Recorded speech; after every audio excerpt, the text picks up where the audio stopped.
Hi, I am doctor करिश्मा। आज हम discuss करेंगे कि मसूड़ों से अगर खून निकल रहा है तो उस पे ट्रीटमेंट ऑप्शन क्या होते हैं, प्रिकॉशन क्या लेना चाहिए और ये क्यों होता है, किन किन चीजों की वजह से ये होता है।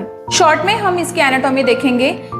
दो दांतों के बीच में एक बोन होता है, हड्डी होती है, उसे बोलते हैं हम अल्वियोलर बोन। ये अल्वियोलर बोन और दांत ये एक लिगामेंट से जुड़े हुए रहते हैं, इसे बोलते हैं हम पेरियोडोंटल लिगामेंट। अभी ये दांत, बोन और पेरियोडोंटल लिगामेंट, इसके ऊपर एक कवरिंग होती है, उसे बोलते हैं हम गम या फिर जिंजाइवा।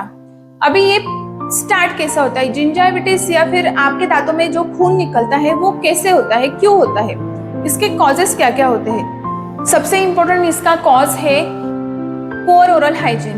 पुअर ओरल हाइजीन मतलब क्या कि हम दांतों की सफाई अच्छे से नहीं करते, इसको बोलते हैं पुअर ओरल हाइजीन। अभी भी इंडिया में रूरल एरिया में दांतों की सफाई एक फिंगर की हेल्प से किया जाता है, वो अभी भी ब्रश यूज नहीं करते। अभी ब्रश यूज नहीं करते इसीलिए क्या होता है, जो फूड लॉजमेंट होता है वो फूड लॉजमेंट अच्छे से निकल नहीं पाता। फूड लॉजमेंट होने की वजह से वहाँ पे बहुत सारे बैक्टीरिया क्रिएट होते हैं और इन्फेक्शन स्टार्ट हो जाता है। बहुत सारे पेशेंट ऐसे बोलते हैं कि हम ब्रश से ही करते हैं लेकिन फिर भी हमें ये प्रॉब्लम है। तो क्या है कि इम्प्रॉपर ब्रशिंग टेक्निक, ब्रशिंग की जो टेक्निक है वो हमें पता नहीं रहती कि हम ब्रश की हेल्प से दांतों की सफाई कैसे करें। तो इम्प्रॉपर ब्रशिंग टेक्निक की वजह से भी जिंजाइविटिस और पेरियोडोंटिटिस का प्रॉब्लम होता है। ठीक है, अभी और एक रीजन होता है vitamin C deficiency. Vitamin C deficiency की वजह से या फिर विटामिन सी की कमी की वजह से भी गम डिसीजेस होते हैं। मसूड़ों की बीमारी कैसे होती है ये अभी हम देखेंगे। सबसे पहले हम देखेंगे कि हेल्दी गम क्या होते हैं। हेल्दी गम का कलर जो होता है वो पिंकिश कलर का होता है। पिंकिश कलर होता है, उसमें से कोई भी खून नहीं निकलता, स्वेलिंग नहीं होती, इसे बोलते हैं हम हेल्दी गम्स। सबसे फर्स्ट स्टेज जो होती है उसे बोलते हैं हम जिंजाइविटिस। फर्स्ट स्टेज में हमें हमारी जिंजाइवा रेड कलर की दिखती है। ठीक है, उसमें थोड़ी सी स्वेलिंग या फिर सूजन दिखने लगती है और जब भी पेशेंट प्रेस करे जिंजाइवा को तो दुखता है, पेन होता है, उसे बोलते हैं हम पेन ऑन टेंडरनेस। ठीक है, ये हो गई फर्स्ट स्टेज। अगर पेशेंट जिंजाइविटिस मतलब जो फर्स्ट स्टेज थी उसको ट्रीट नहीं करते हैं, डेंटल ट्रीटमेंट नहीं लेते हैं, तो फिर जिंजाइविटिस टर्न्स इनटू द अर्ली पेरियोडोंटिटिस। अभी अर्ली पेरियोडोंटिटिस में क्या होगा कि पेन जो था वो बढ़ जाएगा, स्वेलिंग, सूजन वो बढ़ जाएंगी, और रेडनेस जो था वो भी बढ़ता है इस केस में। और जो बैड ब्रीथ है मतलब हैलिटोसिस मतलब मुंह से बदबू आना, ये भी इस स्टेज में दिखाई देता है। बैड ब्रीथ का फील पेशेंट को होता है। अगर ये स्टेज में भी पेशेंट ये डिसीज को ट्रीट नहीं करते तो फिर ये मॉडरेट पेरियोडोंटिटिस में ये केस जाती है। ठीक है, तो फिर मॉडरेट पेरियोडोंटिटिस में क्या क्या सिम्टम्स दिखते हैं, तो पेन, स्वेलिंग और रेडनेस ये बढ़ता है ये स्टेज में। इसके बाद में फर्स्ट स्टेज में, सेकेंड स्टेज में हमें ब्लीडिंग दिखाई देती थी। अभी इन्फेक्शन बढ़ने की वजह से, स्वेलिंग बढ़ने की वजह से बैक्टीरिया का एक्युमुलेशन ज्यादा होगा, बैक्टीरिया ज्यादा बढ़ जाएंगे तो पस का भी प्रॉब्लम यहाँ पे स्टार्ट हो जाता है। पस और ब्लीडिंग हमारे जिंजाइवा के आसपास क्रिएट होते हैं।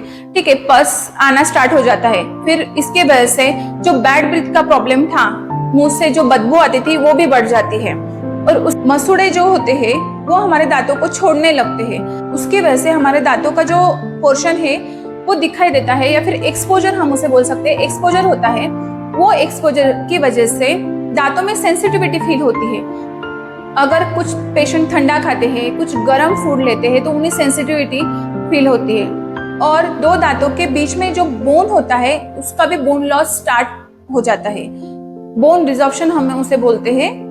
बोन की जो लेवल होती है वो भी थोड़ी कम कम दिखाई देती है। इस स्टेज में मसूड़े दांतों को छोड़ते हैं, बोन लॉस दिखाई देता है और बोन रिजॉर्प्शन की वजह से मतलब बोन जो होता है उसकी लेवल कम होने की वजह से दांतों में माइल्ड मोबिलिटी दिखती है। मतलब अभी ये स्टेज तक भी अगर पेशेंट डॉक्टर के पास नहीं जाते, डेंटिस्ट के पास नहीं जाते, तो वो स्टेज को बोलते हैं हम एडवांस पेरियोडोंटिटिस। एडवांस पेरियोडोंटिटिस में पेन रहेगा, इन्फेक्शन रहेगा, स्वेलिंग रहेगी, रेडनेस ज्यादा रहेगा, बैड ब्रीथ जो है हैलिटोसिस वो बढ़ जाएंगी पेशेंट को बहुत पेन रहेगा all over the area of oral cavity. Gingival recession ज़्यादा बढ़ जाएगा। जिंजाइवल रिसेशन मतलब मसूड़े ज़्यादा छोड़ने लगेंगे दांतों को, बोन लॉस होगा, सीवियर बोन लॉस दिखेगा।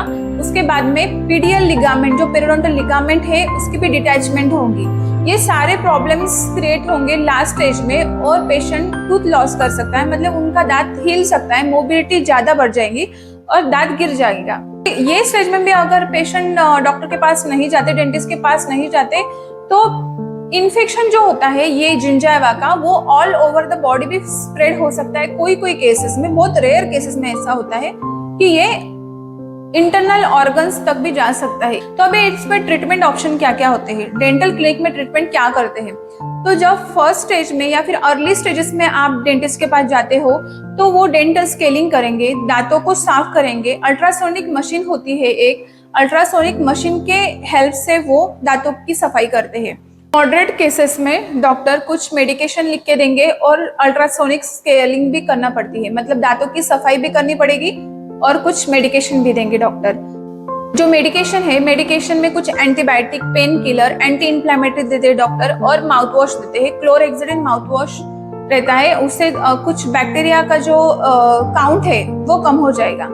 अभी सीवियर केसेस में पेशेंट डॉक्टर के पास जाते हैं तो कुछ एरिया में डॉक्टर अल्ट्रासोनिक मशीन से स्केलिंग करते हैं, रीजन में, स्पेसिफिक रीजन में डॉक्टर फ्लैप सर्जरी करवाते हैं। कुछ केस में अगर बोन लॉस है तो बोन ग्राफ्टिंग वगैरह भी कर सकते हैं।